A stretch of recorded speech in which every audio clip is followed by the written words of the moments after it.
FC factor अंग्रेजी क्या बोलते हैं क्या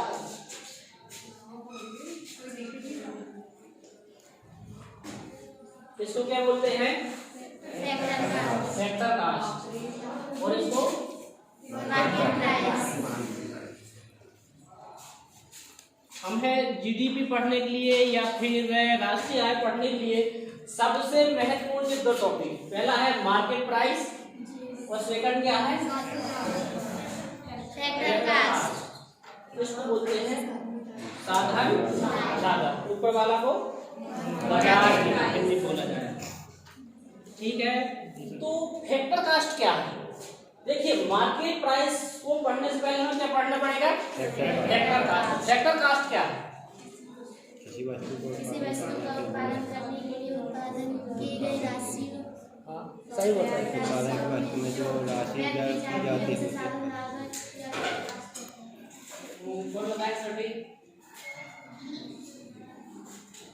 देखिए किसी भी वस्तु का उत्पादन करने के लिए, किसी भी वस्तु का उत्पादन करने के लिए उत्पादन के साधनों पर जो राशि व्यय की जाती है उसे क्या कहते हैं? Factor cost. ठीक है, समझ आए कि नहीं? किसी भी वस्तु का उत्पादन करने के लिए उत्पादन के साधनों पर जो राशि व्यय की जाती है उसे क्या कहते हैं? सभी लोगों ने ऑलरेडी लिखे, ठीक समझ आ रहा है कि नहीं आपको? तो जैसे मान लो चलिए कोई एक वस्तु को उत्पादन करना है, ठीक है, जैसे हम एक पेन की बात करें, जैसे पेन, ठीक है, इसका पेन की बात कर रहा है, तो इस पेन का उत्पादन करना है तो उसे उत्पादन करने के लिए कौन कौन से उत्पादन साधन की आवश्यकता होगी? पहला, दूसरा श्रम, तीसरा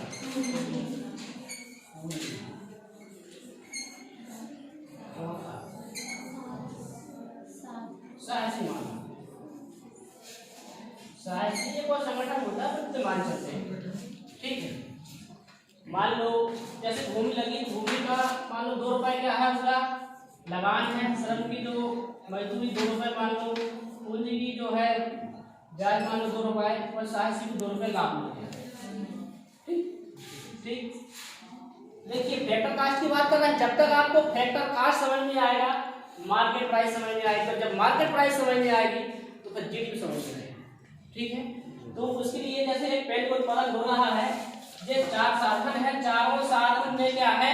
सहयोग दिया, तो भूमि को लगान के रूप में कितना प्राप्त हुआ? 2 रुपए, श्रम को 2 रुपए, पूंजी को 2 रुपए, साक्षी को 2 रुपए। इस प्रकार कितने रुपए हो गए? 8 रुपए। तो पेन की जो है फैक्टर कास्ट कितनी निकली?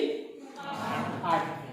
फैक्टर कास्ट की बात कर रहे हैं, लागत मूल्य है जी, लागत मूल्य। हाँ, लागत मूल्य कह सकते हैं इसको, साधन लागत। ठीक है, 8 रुपए। अब कई बार क्या होता क्या है, जैसे कोई वस्तु जब उत्पादन करता है, कोई फैक्ट्री करता है, कर्मचारी या फिर हम देते हैं कोई कंपनी वस्तु को उत्पादन करता है, ठीक है, तो उसके लिए कई बार क्या सरकार भी कुछ सहायता देती है आर्थिक सहायता। ठीक है, कई बार क्या है आर्थिक सहायता देती है, लेकिन सहायता देती जरूर है, साथ में क्या है टैक्स भी लगाती, कर भी लगाती। ठीक है, मान लो सरकार ने टैक्स लगाया, इस पर कितने रुपए? मान लो 2 रुपए। ठीक है, टैक्स कितने रुपए लग गया? 2 रुपए। ठीक है, और 2 रुपए टैक्स लगा दी एक्चुअल। ठीक है, और आर्थिक सहायता कितने दी? मान लो 50 पैसे। ठीक है, तो पेन का मूल्य कितना हो गया? 9.5। ये हुआ क्या? अब देखिए ये क्या हो गया? लागत मूल्य टोटल। नहीं सर, ये एक्चुअली क्या है, पेन का ये बाजार मूल्य कहलाएगा। देखिए बाजार मूल्य और फैक्टर कास्ट में थोड़ा सा अंतर है। फैक्टर कास्ट एक्चुअली क्या होता है?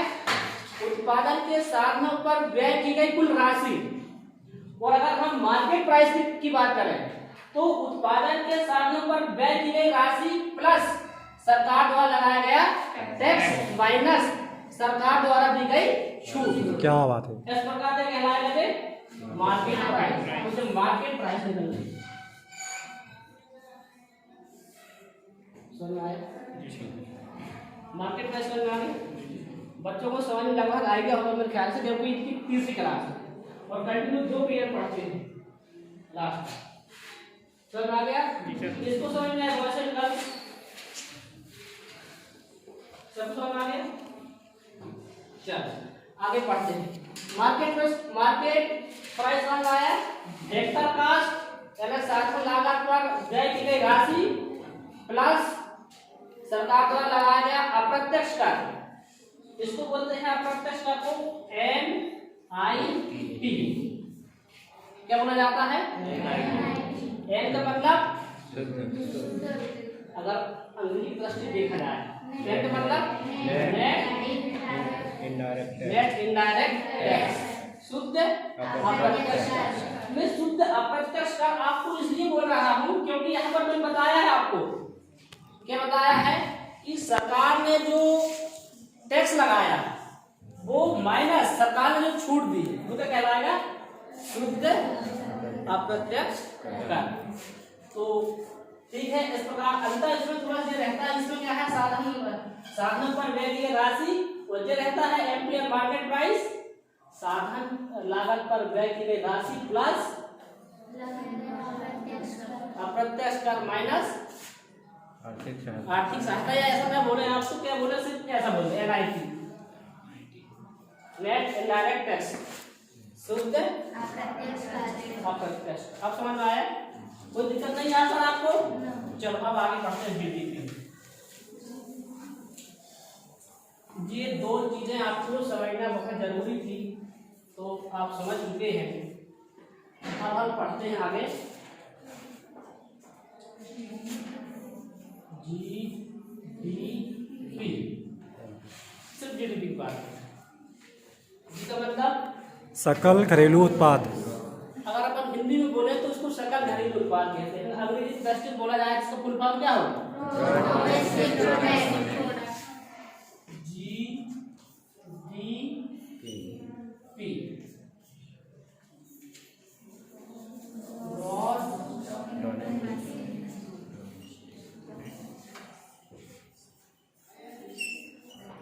अंग्रेजी वाले सर अगर स्पेलिंग मिस हो जाए sir I am your disciple now, मैं आपका शिष्य हूँ फिलहाल अभी। अरे वाह।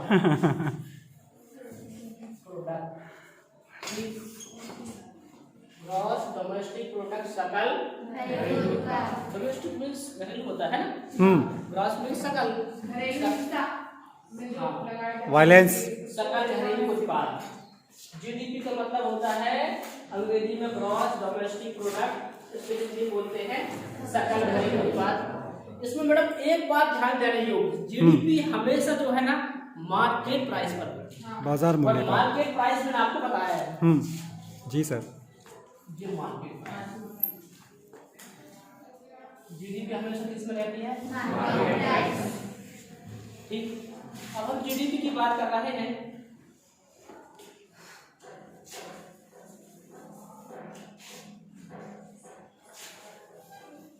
GDP MP बराबर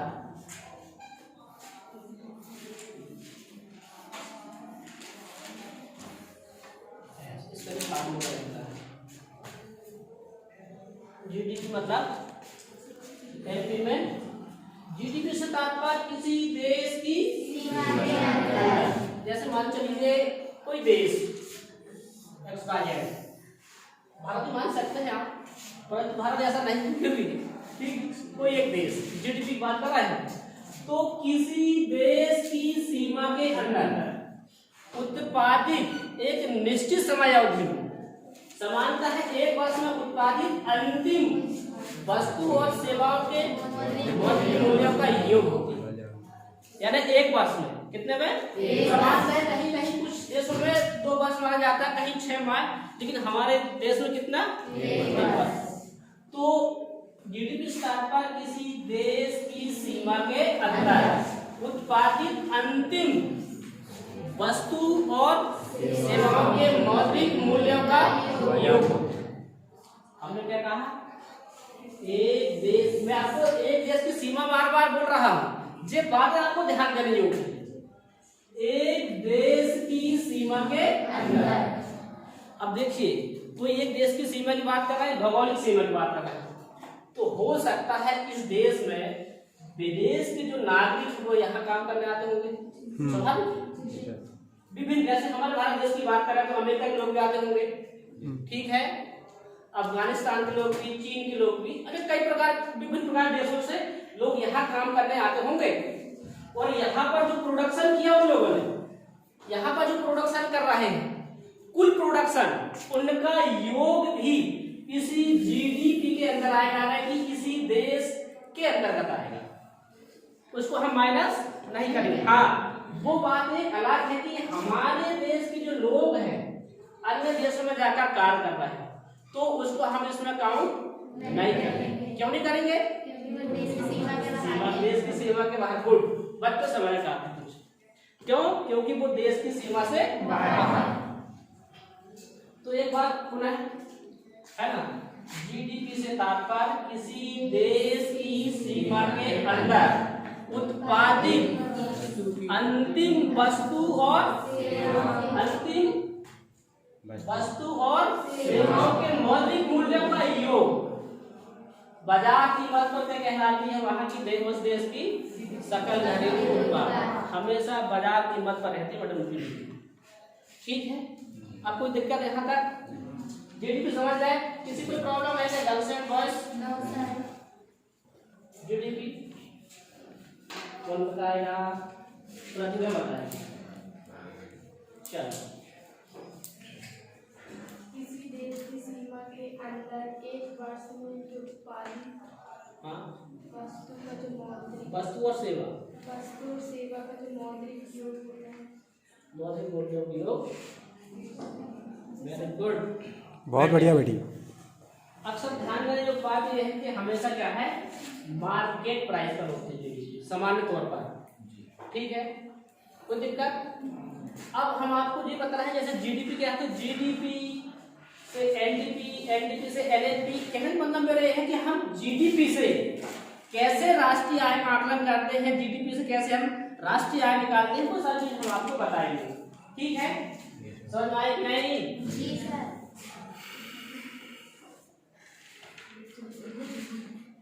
चलो मुझे बताएगा और नबी बताओ जीडीपी क्या है? किसी देश की सीमा के अंदर एक वर्ष में किसी देश के अंदर, किसी देश के नहीं, सीमा बोलना नहीं बात। अगर आपने सीमा नहीं बोले तो जो हो सकता है प्रश्न पूछता जान के बाद कर। हाँ बोलो। किसी देश की सीमा के अंदर एक वर्ष में उत्पादित सेवाओं और वस्तुओं के उत्पादन का मौद्रिक बाजार कीमत पर मौद्रिक मूल्यों का योग। Good, sit down.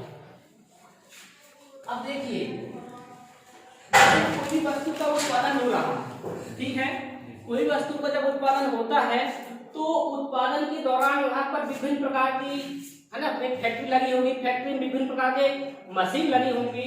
ठीक है, और जो मशीन है उनकी जो लाइफ है, हमने से समझेंगे धीरे धीरे टॉकिंग अबाउट डेप्रिसिएशन। हाँ, धीरे धीरे उनकी उम्र क्या होती जाती है, कम होती जाती है, और एक समय आता है कि मशीन को फिर एक्सटेंड करना पड़ता है। ठीक है, वही स्थिति हम जीडीपी में कर रहे हैं। तो हमने डी मतलब होता है, डी मतलब डेप्रिसिएशन, और मूल्यह्रास मतलब क्या होता है? मूल्यह्रास। मूल्यह्रास। ठीक है, डेप्रिसिएशन मींस मूल्यह्रास। तो इसे हम मूल्यह्रास लिखते हैं या डेप्रिसिएशन लिखते, हो सकता है। बस डीईपी रहने दीजिए, हो गया, पर्याप्त है, समझने के लिए पर्याप्त है वो। मूल्यह्रास बस हो गया। ठीक है, मूल्यह्रास। अब यहाँ पर ध्यान दो, जो जीडीपी है, अगर जीडीपी में से हम क्या करें, मूल्यह्रास माइनस कर दें, कम कर दें, ठीक है, तो यहाँ क्या बच जाएगा? क्या बच जाएगा?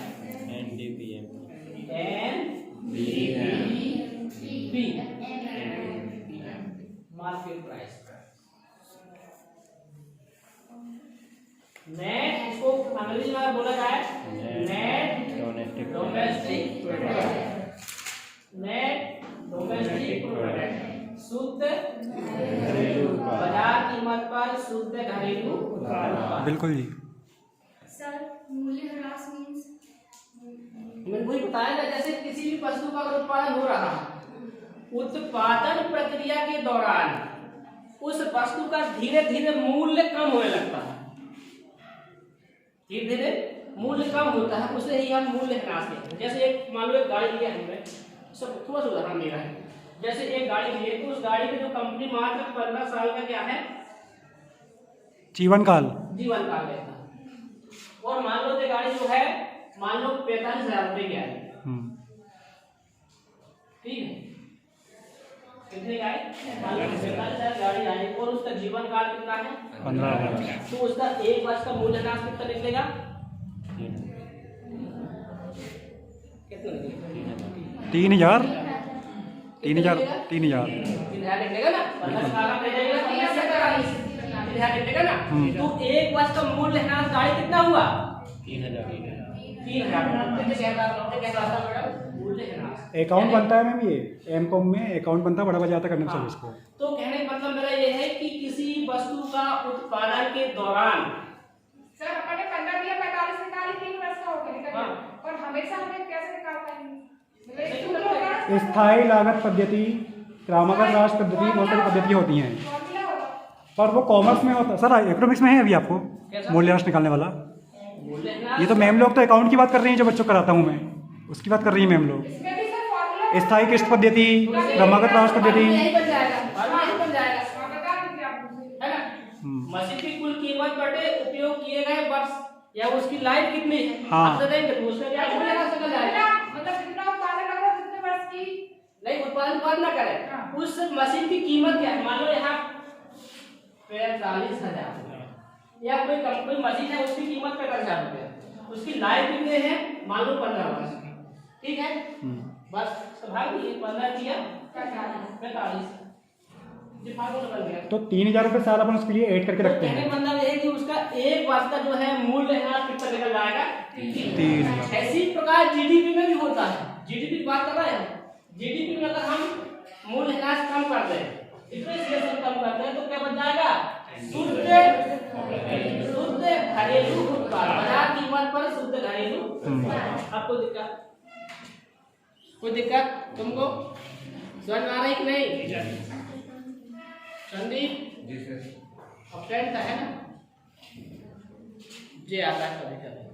अरे सर इनके एब्सेंट को लेकर तो बहुत टेंशन में रहते हैं ठीक, आगे चलें, इसे हम क्या कहेंगे शुद्ध घरेलू उत्पाद बाजार मूल्य पर।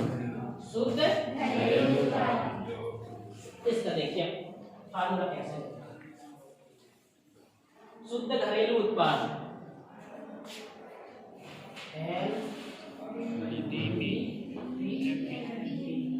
बराबर कैसे लिखेंगे, ये बताइए ललिता।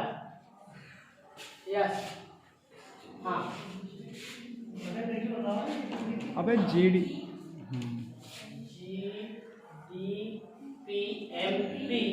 माइनस सुभान अल्लाह, बहुत बढ़िया बेटा। गुड, यहाँ पर माइनस लगा जरूरी, वेरी गुड। ये इसका फार्मूला बनता है NDP, net domestic product market price पर। कैसे बनती है, अगर हम GDP MP में से डिप्रिसिएशन घटा दें तो क्या निकल जाता है NDP MP market price. Okay, किसी कोई प्रॉब्लम बन जाएगी? ये आपका तीसरा पीरियड है ना, बार बार बता रहा हूँ, अब आपको आगे नहीं पढ़ाऊंगा ये बात, ठीक है बेटा। इस बार तो हम लोग भी सीखने आए हैं। आप भी सीख लो सर, हो सकता है आपसे पढ़ाते हैं। चलो कंटिन्यू आगे, अब इसलिए कदम हम आगे चलते हैं। अगर हम इसमें क्या करें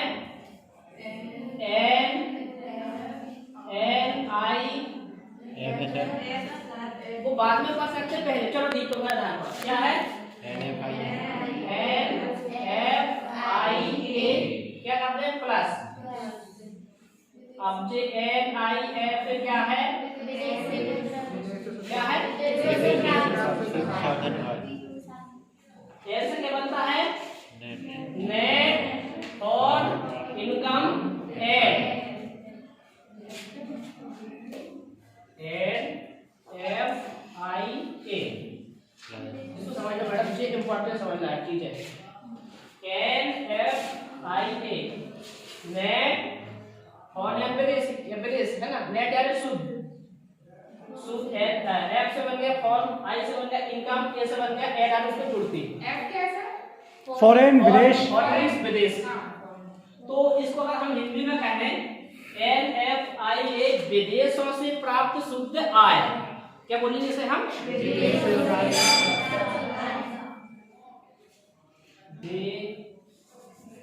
कैसे लिखेंगे विदेशों से?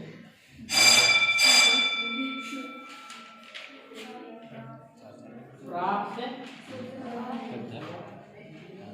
शुद्ध आय। सर इंग्लिश में एक बार और बोल दीजिए। इंग्लिश में बात आंसर में नेट फॉरेन फॉरेन इनकम, ऐसे बन गया एड मींस जोड़ना, add net double D, net foreign information है, ठीक है। और अगर हम आई से इनकम बनता है ना, और अगर हम हिंदी से देखें तो क्या बनता है? विदेशों से प्राप्त शुद्ध आय। एक बात ध्यान रखना, यहाँ पर हम बताने योग्य है, हमने देखो इसको हम ये भी लिख सकते थे, लिख सकते थे कि विदेशों से प्राप्त शुद्ध लिखे हम वहां पर ये भी लिख सकते थे विदेशों से प्राप्त आय, ये हट जाता, हट जाता। हमने क्या लिखे हैं? विदेशों से प्राप्त शुद्ध आय। लिखे क्यों है? उसका कारण है, देखिए अब हम बात कर रहे हैं फिर GDP, जैसे एक देश है, ठीक है, इस देश हमारे भारत देश के अंदर बहुत से विदेशी लोग यहाँ का कार्य करते होंगे, स्वाभाविक है, और हमारे देश के लोग भी दूसरे देश में जाकर कार्य करते होंगे, ठीक है। तो हमारे देश के जो लोग हैं बाहर से जो इनकम करते हैं वो हमारे देश में पहुंचाते हैं, बिल्कुल, और हमारे देश में जो लोग काम कर रहे हैं विदेश में वो उनके जो इनकम की है वो बाहर पहुंचाते हैं। तो हमारा एन लिखने का मतलब ये मतलब होता है नेट, यानी कि हमारे देश के लोगों ने जो बाहर से आय प्राप्त किया, मान लो कितने रुपए आय प्राप्त किया, मान लो 10,000 रुपए, ठीक है,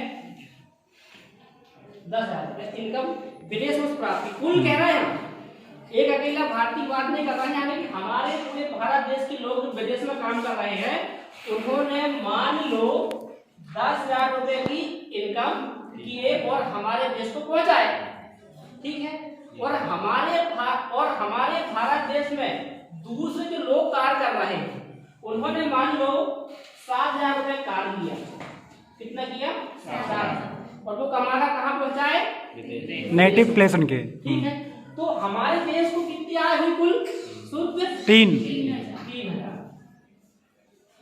तो जो 3,000 रुपया हम ऐड करते हैं इसलिए हम इसको नेट कह रहे हैं, ठीक है, समझ में आया कि नहीं? हम नेट क्यों कहा? क्योंकि हमारे देश के लोगों ने बाहर से इनकम किया और हमारे देश में दूसरे लोगों ने इनकम किया, उनको अगर घटा दिया जाए तो वो क्या कहलाएगा? शुद्ध या नेट कहलाएगा। वही नेट की बात हम यहाँ पर कर रहे हैं, ठीक। किसी को दिक्कत? आगे क्लियर? अब आगे देखिए, एमपी में अगर हम NFIA ऐड करते हैं, जोड़ दें, तो यहाँ पर क्या बन जाएगा? एन तो पहला है नेट, ठीक है था, डोमेस्टिक था, क्या था? डोमेस्टिक। अब चूंकि डोमेस्टिक में क्या है, विदेशों से प्राप्त शुद्ध साधन आय जुड़ गई, तो वो क्या बन जाएगा? ये भी नेशनल बन जाएगा। अब राष्ट्रीय आय कहलाएगी, क्यों कहलाएगी? क्योंकि विदेशों से प्राप्त आय जो उसमें जुड़ गई। तो NNP, तो पहले से मींस प्रोडक्शन, इसको हम क्या बोलेंगे अंग्रेजी में? National product. एनपी लिखना पड़ेगा, कोई दिक्कत है क्या? अगर हम इसको एक हटा दें तो फिर हमें लंबी प्रोसेस करना पड़ेगा। मत हटाइए सर, पर्याप्त इतना। क्या करना पड़ेगा कि विदेशों से आए हुई, फिर हमारे देश से आए, बाहर गए, दोनों घटा दिए, ये सब लिखना पड़ेगा, इसलिए हम लिख लेंगे। और कोई दिक्कत किसी को? शुद्ध राष्ट्रीय उत्पाद। एक कदम और आगे चलते हैं हम, तो आपकी जो है इसको हम फार्मूला के रूप में लिखते क्या? लिखते क्या? शुद्ध राष्ट्रीय उत्पाद।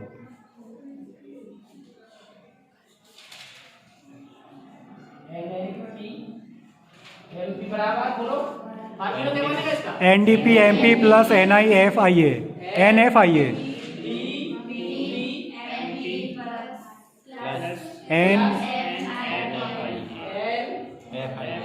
NFIA। बस हो गया, पर्याप्त है। ठीक है, सूत्र कंप्लीट, कोई दिक्कत हो बता। ठीक है, दयालवाल साहब सो तो नहीं गए प्रभु? नींद तो नहीं आई? कोई दिक्कत नहीं, अरे समझ गए? सर आप पढ़ ले रहे हैं, सर पूछ ले रहे हैं क्वेश्चन।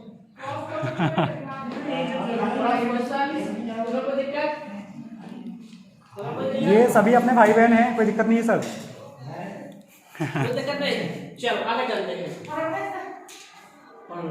ये फार्मूला महत्वपूर्ण है, परीक्षा में फार्मूला पूछता है एक्चुअली। ये ऑप्शन दे देगा वो, और है ना, इसके बाद हम देख देगा जो तीन ऑप्शन और देगा और कहेगा इनमें से कौन सा है। ये परीक्षा में पूछता है। ठीक, आगे अब हम देखिए कहां पहुंच गए। नेशनल प्रोडक्शन, यानी बाजार कीमत पर शुद्ध राष्ट्रीय उत्पाद। या आगे। ठीक है, हम एक कदम और बढ़ेंगे और आपकी राष्ट्रीय आय शामिल होगी। क्या बात है। ठीक, देखिए आगे, देखिए अगर हम इसमें एक कदम चल रहे हैं, कहने का मतलब है कि हमने डीपी घटा दिए और NFIA प्लस कर दिए। ठीक है, अगर हम इसमें क्या करें, NFIA छोड़ दिए तो क्या निकल गया? NNP MP। हमें कहाँ पहुँचना है?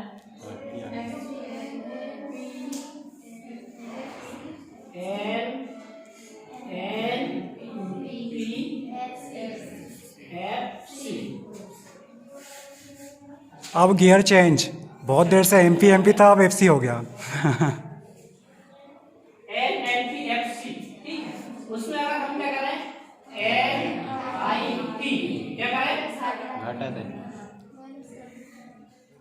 ये प्लस माइनस महत्वपूर्ण बेटा, सारा खेल इसी में है। हाँ, ये NIT क्या है? NIT क्या है? Net indirect tax. Please attention, NIT net ये बताएगा, क्या नाम इसका? संदीप। NIT क्या? Net indirect tax. Good, net indirect tax, यानी हिंदी में क्या बोले इसको हम? बहुत बढ़िया। देखिए मैंने आपको पहले बताया था, जब मैं आपको MP और FC के बारे में बता रहा हूं, बैठ जाइए, क्या बता रहा था? देखिए यहाँ पर MP और FC में थोड़ा सा माइनर अंतर रहता है। क्या रहता है वो? जल्दी बता। MP यानी मार्केट प्राइस और फैक्टर कॉस्ट। आप भी बताइए ना। MP में अप्रत्यक्ष कर जोड़ा है। गुड, बहुत बढ़िया। शुद्ध बोलना पड़ेगा, लेकिन है ना, शुद्ध अप्रत्यक्ष कर जोड़ा। अगर आप शुद्ध नहीं बोलते तो फिर उसके लिए लंबी प्रोसेस करना पड़ेगा। फिर क्या करेंगे आप? सरकार द्वारा लगाया गया टैक्स माइनस सरकार द्वारा दी गई छूट, क्या मिलेगा? 1.5 रुपए। क्या बात है। ठीक है, सिट डाउन। तो हम यहाँ क्या कर रहे हैं? NIT यानी देखिए मार्केट प्राइस पर है, तो इसमें हमने क्या काम किए? NIT माइनस कर लिए, तो क्या निकल गया? NNPFC। और सामान्य तौर पर क्या बात क्लियर है कि ये कहलाती किसी भी देश की राष्ट्रीय आय। ये होती किसी देश की राष्ट्रीय आय। इसको हम कैसे बोलेंगे? शुद्ध राष्ट्रीय उत्पाद, नेट नेशनल लागत मूल्य पर। इसको या फिर हम इसको NI भी बोल सकते हैं। NI means national income, national income final, राष्ट्रीय आय रे। फाइनल नेशनल इनकम जे क्या है NNPFC। अब इसमें इसका एक क्वेश्चन बन सकता है सर, NNP का शॉर्ट फॉर्म NI, ये बना दिया आपने, इसका बन सकता है ऑब्जेक्ट में, है ना। NI अगर पूछ लिया जाए तो एक बार पुनः देखिए, NNFC यानी शुद्ध राष्ट्रीय उपज, साधारण लागत पर शुद्ध राष्ट्रीय आय क्या है।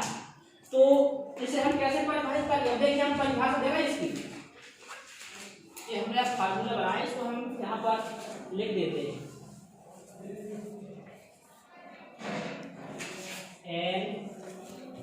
NNPFC क्या बना इसका formula, NNP MP minus NIT।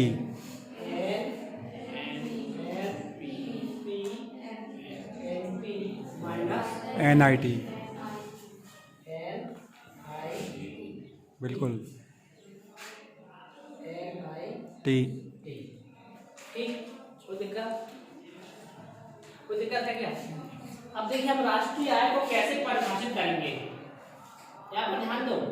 सबसे महत्वपूर्ण बात राष्ट्रीय आय, राष्ट्रीय आय तक बन गया। राष्ट्रीय आय क्या है, तो राष्ट्रीय आय से तात्पर्य किसी देश के निवासियों द्वारा, देखिए क्वेश्चन में आपको क्या बोल रहा था, सकल राष्ट्रीय सकल घरेलू उत्पाद में हमने क्या बोला था, किसी देश की सीमा। क्योंकि हम राष्ट्रीय आय पढ़ा रहे हैं तो राष्ट्रीय आय में हम क्या कहेंगे, किसी देश के निवासियों द्वारा कहेंगे। क्या कहेंगे, क्योंकि हमारे भारत देश के निवासी जो थे बाहर अन्य देशों में कार्य कर रहे थे और वहां से उन्होंने इनकम किया था और उस इनकम को हमारे देश यानी उनके परिवार यानी हमारे देश के लोगों को पहुंचाया था, इसलिए उनसे प्राप्त शुद्ध आय कहेंगे। शुद्ध आय क्यों कहेंगे, क्योंकि हमारे देश में कुछ लोगों ने कार्य किया था और इनकम को बाहर पहुंचा दिया, माइनस करना पड़ेगा तभी शुद्ध कहलाएगा। तो कहने का मतलब ये है कि किसी देश के निवासियों द्वारा एक निश्चित समय अवधि में सामान्यतः एक वर्ष में उत्पादित अंतिम वस्तु और सेवाओं के मौद्रिक मूल्यों का योग। कंप्लीटली किसी कोई दिक्कत, कोई दिक्कत नहीं सर, नींद तो नहीं आ रही भैया।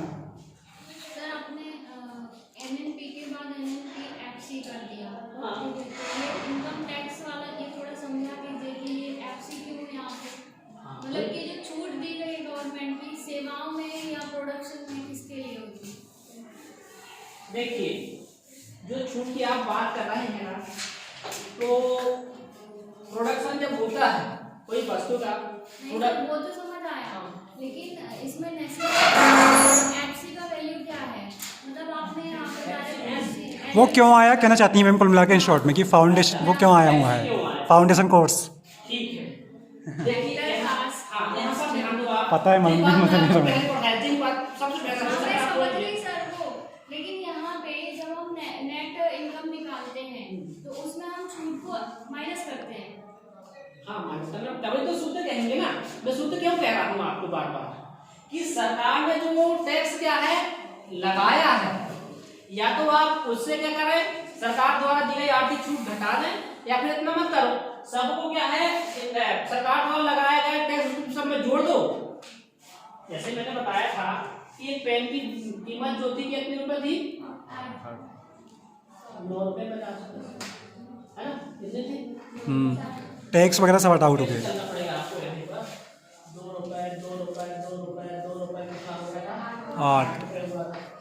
ठीक है, टैक्स 2 रुपए 2 रुपए टैक्स लग गया, मान लो टैक्स कह रहा है, ठीक है जी, मान लो 2 टैक्स 2 रुपए लगा, सब्सिडी 50 पैसे सब्सिडी, 10 हो गया, हुआ नहीं, हाँ ठीक, सब्सिडी मिल जाएगी अब। या तो सरकार ने जो छूट दी है, या तो आप इसी टैक्स से माइनस कर दें 50, ठीक है, या फिर कुल जो उसका जो है साधारण लागत है उससे कर दें मार्केट प्राइस से। अल्लाह,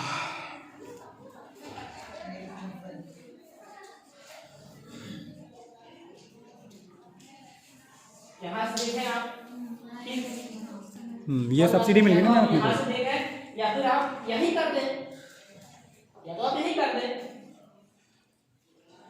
हाँ, कितना निकल गया? 9.5। 60 प्लस 9.5 है कि नहीं बेटा? कोई दिक्कत? That's all। तो इस प्रकार जो है, अच्छा आप बात कर रहे हैं एफसी कैसे आए, यही बात कर रहे हैं। एफसी एक्चुअली क्या है, मैंने आपको पहले बताया था, ठीक है, जब किसी वस्तु का प्रोडक्शन होता है तो प्रोडक्शन के दौरान उत्पादन के साधनों पर जो राशि व्यय की जाती है उसे हम क्या कहते हैं, फैक्टर कास्ट, ठीक है। उसमें अगर हम क्या है एनआईटी प्लस करते हैं, एनआईटी मीन शुद्ध अप्रत्यक्ष कर जोड़कर क्या निकलता है, वो क्या निकलता है, एमपी में मार्केट प्राइस, ठीक है। अब किसी को दिक्कत यहाँ तक? इससे मैडम कम से कम 50 प्रश्न बनते हैं, कम से कम, और जितने बन जाए तो कोई गिनती नहीं, पर फिर भी आपको जो परीक्षा में आ सकता है वो बता रहा हूँ मेरी दृष्टि से। अगर आप एक बार समझ लेना तो वैसे आप प्रश्न कैसे भी करें आपसे हल हो ही जाएगा, ठीक। अब आगे हम यहाँ से एक कदम, यहाँ से और आते हैं 1-2 कदम और, फिर आपको और अच्छे समझ में आएगा, पूरा कॉन्सेप्ट क्लियर हो जाएगा, ठीक। ज़्यादा बोलते ही हमारे क्लास में सर पीरियड है कहीं आपका? नहीं है जी सर, 2 से 3 पीरियड लगते हैं जब कहीं पूरा पढ़ पाते हैं सर। Continue, no problem. किसी को दिक्कत? आप देखिए यहाँ से हम निकालते यहाँ तक हम क्या है राष्ट्रीय आय में आ गए। अब हमें यहाँ से निकालते हुए फिर आएंगे, ठीक। उससे जो प्रश्न स्टैंड बनते को देखिए, ठीक। अब यहाँ से हम एक काम करते हैं, यहाँ से हम डायरेक्ट एनआईटी प्लस जीडीपी में किसमें जोड़ा है, यूपी में क्या है, ठीक है। तो उसमें हम क्या करें, एनआईटी क्या हो जाएगा, जीडीपी -5 प्लस क्या निकल जाएगा, जीडीपी। अच्छा यहाँ प्लस करेंगे माइनस करके बताओ मुझे, जो एनआईटी जो है इसमें प्लस करेंगे माइनस प्लस, तो इसमें आ गई है, यहाँ पर माइनस करना पड़ेगा।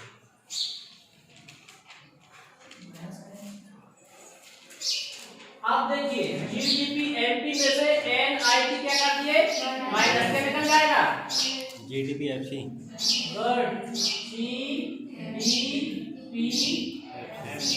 ठीक है। आपको तो जीडीपी हमेशा मार्केट प्राइस में रहती है। हाँ, तो फिर तो हम जो जीडीपी के माध्यम से देखिए राष्ट्रीय आय कैसे निकालते हैं तो हम आपको सिखा रहे हैं, एक्चुअली वो तो मार्केट प्राइस पर रहती है। देखिए प्रश्न परीक्षा में कैसा है पूछ रहा है तो हम आपको फॉर्मूला बता दें, कई बार फार्मूला बता देता है और आपको समझ नहीं आता, ठीक है।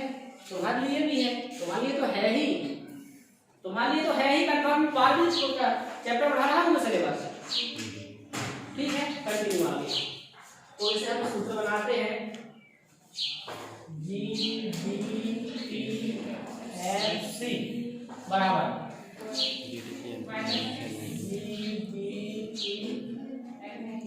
MP माइनस NIT, देखिए NIT, ठीक है।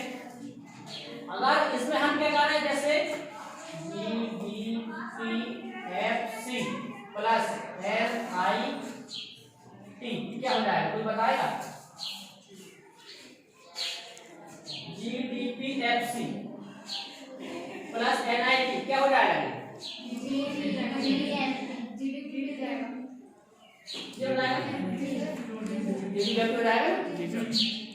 क्योंकि इसमें क्या है हमने शुद्ध अप्रत्यक्ष को घटा दिया, तो फैक्टर प्राइस में कह रहा नहीं, अगर इसमें जोड़ देंगे तो मार्केट प्राइस हो जाएगा। बात वही है रे, कान ऊपर से पकड़ो या आजिश पकड़ो या वाजिश पकड़ो, ऐसे परीक्षा में पास पूछ लेता है भाई, एक्चुअली कंफ्यूज कर देता है सब कुल मिला के वो। तो कंफ्यूज आपका थोड़ा दूर रहे। नहीं ये अच्छा लिखे आपने, ये जो बताया ना वो बहुत बढ़िया बताया। ठीक ठीक है, हम आपको थोड़ा सर का कहने का मतलब ये 2 में 4 जोड़े तो 6 हो गया, अब 6 में से 2 घटा तो कितना बचेगा, हाँ ओके है ना, बात खत्म। आपको तो सर Already sir, चलता है। comments वाले हैं। हाँ ठीक है। जब क्या घटा है, इससे क्या घटा दें हम, क्या घटा दें,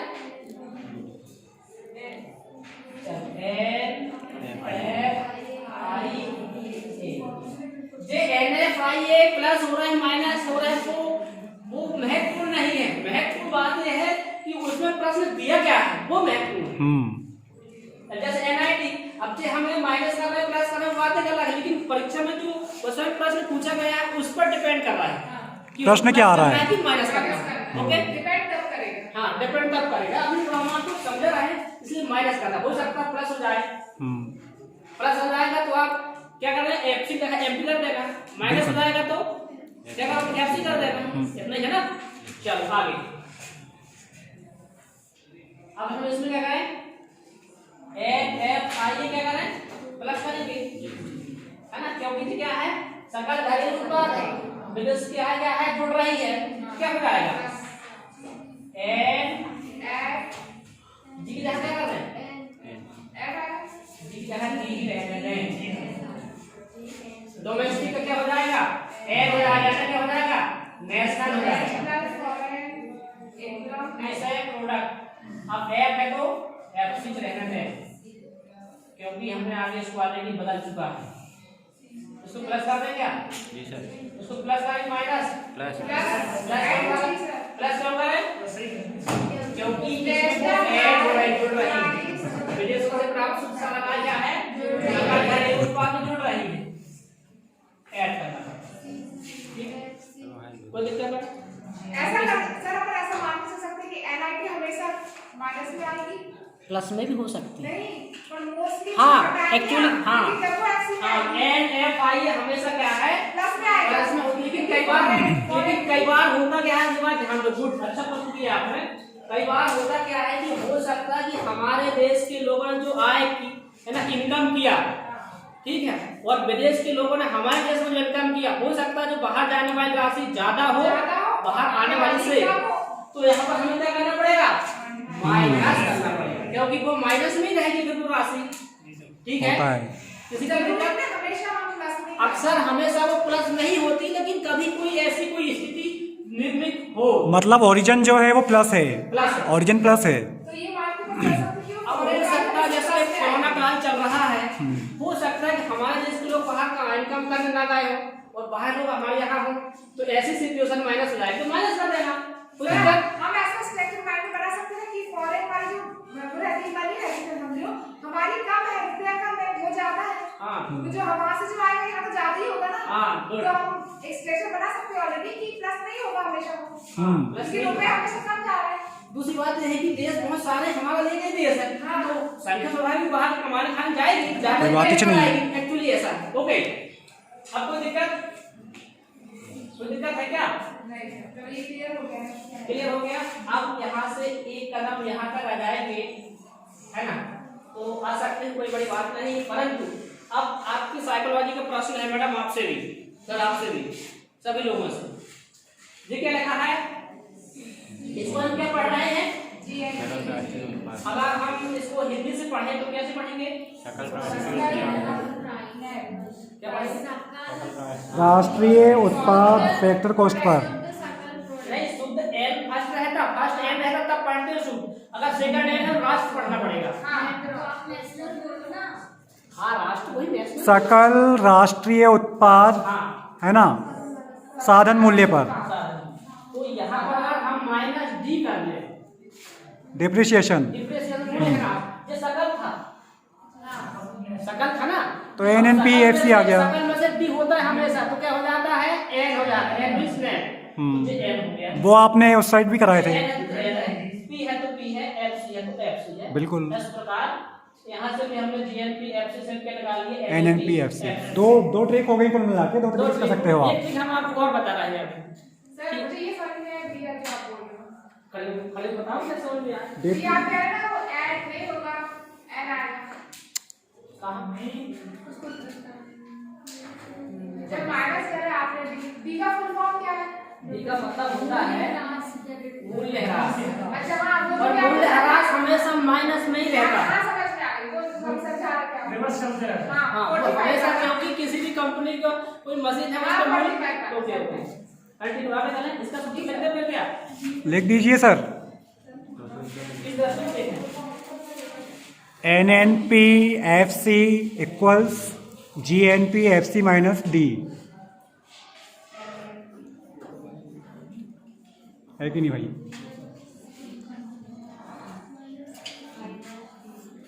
ठीक अच्छा है, टॉपिक है यार, क्यों कोई दिक्कत? मजा आती है करने अपनी में। परीक्षा में एक्चुअल क्या मैडम इनसे प्रश्न ऐसा है। हाँ कंपटीशन में यहाँ से ठीक। मैं आपको बताऊंगा यहाँ से काट हम वहाँ तक कैसे जा सकते हैं। चलो एक कदम से थोड़ा घूम लेते हैं तो फिर ये मान चलिए आपका समय भी देखते हैं सर, थोड़ा जल्दी कर दीजिए क्योंकि 4 बज जाएगा, घंटे भी जाएगी। फटाफट आने की थोड़ा, नहीं तो पता चल रहा है कि आधे रह जाए अपना। नहीं भी 1 घंटा है ना अभी अपने पास टाइम, समय का विशेष ध्यान रखिए। चलो ठीक है। अब यहाँ पर ध्यान दो। दयावाल साहब को निकल बता दो। हाँ सर ठीक है। यहाँ से हम N F I A plus करें क्या माइनस कर दें? अब आपको बताना पड़ेगा ऐड होगा सर टैक्स प्लस प्लस जो होती है ऐड हो रहा है। हाँ यहाँ पर क्या जाएगा बताओ। चल नबी खड़ा हो। GDP में एमपी में हम क्या प्लस कर रहे हैं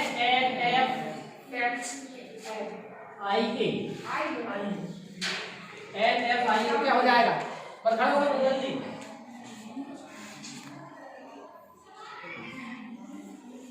सोलह तो नहीं यार बोल दे। कहीं नहीं मिलेगा, यही मिलेगा। 2 बार समझी चुके सर, देखो देखिए इसमें क्या है सकल घरेलू उत्पाद। अब जब सकल घरेलू उत्पाद में विदेशों से आय जुड़ रही है तो सकल घरेलू घरेलू क्या बन जाएगा? राष्ट्र बन जाएगा, देश बन जाएगा, नेशनल बन जाएगा, ठीक है ना? तो क्या बन जाएगा यहाँ पर? क्या बन जाएगा? GNP है तो एमपी रहने दो, कोई दिक्कत है क्या? समझ में आया? बैठ जाओ। अब एक कदम और चल रहा है हम आगे से यहाँ से सर, उसको सूत्र बना के लिख दीजिए। सूत्र बना दें। हाँ बिल्कुल सर, बनाना चाहिए क्योंकि ये वीडियो बन रहा है सर, और न जाने कितने बच्चों का ये भला करने वाला है। PMP बराबर GDP MP plus GDP plus MP plus NFIA good NFIA। कोई दिक्कत? अच्छा प्लस है क्या? गुड बच्चे फ्रेंड वाइट है और इसको मैं ग्रुप में डाल दूंगा। क्या? एक सूत्र नहीं लिखे आएगा दो GDP FC वही वाला नहीं लिखे सर। चलो ठीक लिख लेंगे, ठीक है आगे देखिए। सर उसको ना लिख दीजिए क्योंकि ये छपारा वाले विद्यार्थी हैं, वो भी देखेंगे इसको, ये जो बोल रहे हैं छपारा के विद्यार्थी भी देखेंगे इसको। लिख दीजिए वो सूत्र सर आप। इसके ऊपर वाला, इसके ऊपर वाला सर उसको कंप्लीट कीजिए। बीज वाले में सर, ये वाला ये सर, ये लिखेंगे ये रह गया GNPFC लिखा नहीं लिखा। टी वाला लिखे तो इसका माइनस डी लिखे तो लास्ट सेकंड में माइनस डी के ऊपर सर ये लिखा है, इसके बराबर ये लिखे हमने। अच्छा ये लिखे क्या? ये कैसे बना?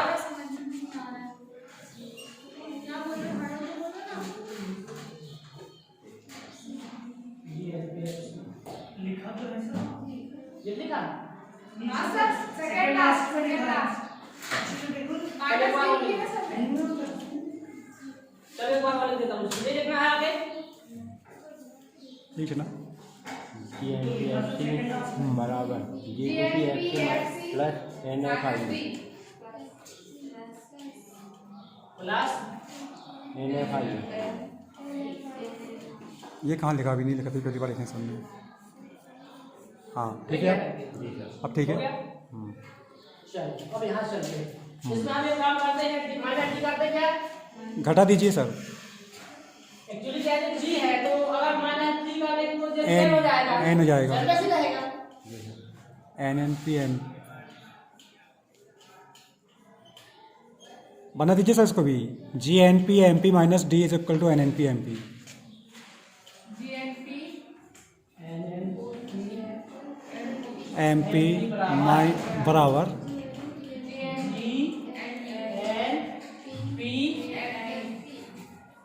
MP minus D. ठीक है, कोई दिक्कत नहीं। अब आगे देखिए, यहाँ से अगर हमें यहाँ तक आना है कैसे आएंगे? यहाँ क्या कहा जाए ब्लैंक में, क्या बात जैसे है पूछूं वही बताएगा, जैसे पूछूं वही बताएगा। ठीक है, शरद बताएगा सर। शरद आया क्या? शरद नहीं आया, आया अरे यार NNP में क्या प्लस माइनस करें कि वो NNPX याद है। हाँ कौन बताएगा? जे क्या करें? हाँ क्या करें? NIT प्लस करें कि माइनस? गुड, माइनस NIT क्या है? तो इस प्रकार निकाल सकते हैं।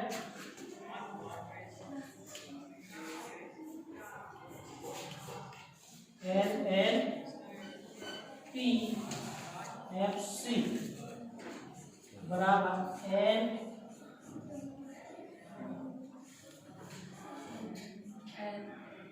माइनस बहुत ठीक। बढ़िया। इस प्रकार जो है हम राष्ट्रीय आय जो है 3 तरह से निकाल सकते हैं। जीडीपी से, एक जेवाला पक्ष है, एक जेवाला पक्ष है, एक जेवाला पक्ष है। प्रश्न यहाँ क्या है, कहीं कैसे भी जाए है ना, अगर आपको अच्छे समझ में सर होगा सब बनेंगे। सर समझ तो आ गया है, मगर आप लास्ट में एक बार ये बता दीजिए बच्चों के लिए कि इसका क्वेश्चन क्या बनेगा। सिंपल तरीके से बता दीजिए एक बार। अपन कंपटीशन की दृष्टि देखा जाए तो जैसे ऑप्शन देता है जी, ठीक मान लो, ठीक है, और फॉर एग्जांपल देता है यहाँ से 1 2 3 से 4 ऑप्शन देता है, इसमें से कहता है कौन सा सही है। हाँ मतलब वो करना पड़ेगा उसको। मतलब NNP में क्या जुड़ेगा तो क्या बनेगा, क्या प्रॉफिट है? जब हम परीक्षा देने गए थे बेटा, वैसे 60 प्रश्न पूछे, अभी आपके वर्ग के एग्जाम में जो क्वालिफाई किया आपने, 60 प्रश्न बनाए क्या बात है। और 7 बजे से बने थे और अच्छे कॉन्फिडेंस से किया था। और सर कितने लोग अर्थशास्त्र से निपटे हैं, मगर आप उन लकी लोगों में से जो पास हो गए हो ग्रेड 1 में, अब कोई दिक्कत नहीं, तभी तो आपका वीडियो बन रहा है यहाँ पे। अब देखिए इससे अगर आप कहें कि इसको परिभाषित कर रहे हैं या फिर इसको परिभाषित हिंदी में कहें चाहे अंग्रेजी में, अंग्रेजी साथ पर इंग्लिश लैंग्वेज नहीं बोल पाऊंगा मैं एक्चुअली, पर इसका नाम बता सकता हूँ उसमें क्या है, चाहे इसमें आप किसी कोई दिक्कत है बताइए। अभी सर फाइनल एग्जाम में 12th वालों को क्या क्वेश्चन बनेगा इसका? इनसे पूछता है कि जीडीपी या सकल घरेलू उत्पाद क्या है। एक्चुअली पूछता क्या है, बाजार कीमत पर सकल घरेलू उत्पाद क्या है, या फिर बाजार कीमत पर, देखिए बाजार कीमत पर सकल घरेलू उत्पाद, बाजार कीमत पर शुद्ध घरेलू उत्पाद, ठीक है। और ये क्या है, बाजार कीमत पर शुद्ध राष्ट्रीय उत्पाद, है ना। फैक्टर कास्ट साधन लागत पर शुद्ध राष्ट्रीय उत्पाद, ठीक है। साधन लागत पर सकल घरेलू उत्पाद, ठीक है। बाजार कीमत पर शुद्ध राष्ट्रीय उत्पाद। सर ये हमको भी आ सकता है कंपटीशन में? बिल्कुल बिल्कुल, और विकल्प भी देगा हमको वो। अब यहाँ देखिए बाजार कीमत पर क्या सकल राष्ट्रीय उत्पाद, है ना। साधन लागत पर और ये क्या है, बाजार कीमत पर शुद्ध राष्ट्रीय उत्पाद, और ये साधन लागत पर ये कहलाती है राष्ट्रीय आय। 3 तरह से बताए हैं, एक राष्ट्रीय आय जी है, एक 2 बताएगा ये है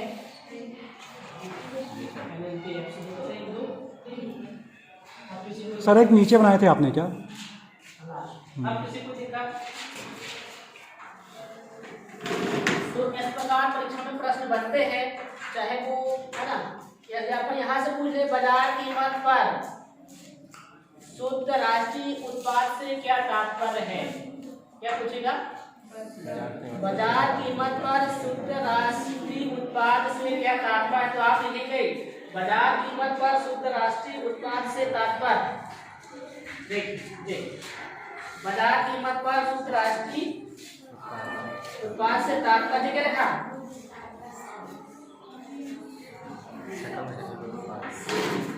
बाजार कीमत पर सकल राष्ट्रीय उत्पाद। जैसे अगर मूल्य ह्रास को घटा दिया जाए तो प्राप्त हो जाती है। क्या बात है सर। अब एक सूत्र बना दे रहा हूं तो जांचने वाला बिल्कुल जैसे 3 अंक आएगा ना, आंख बंद कर सूत्र के लिए खट्टे से 3 आंख मूंद के 3/3। अब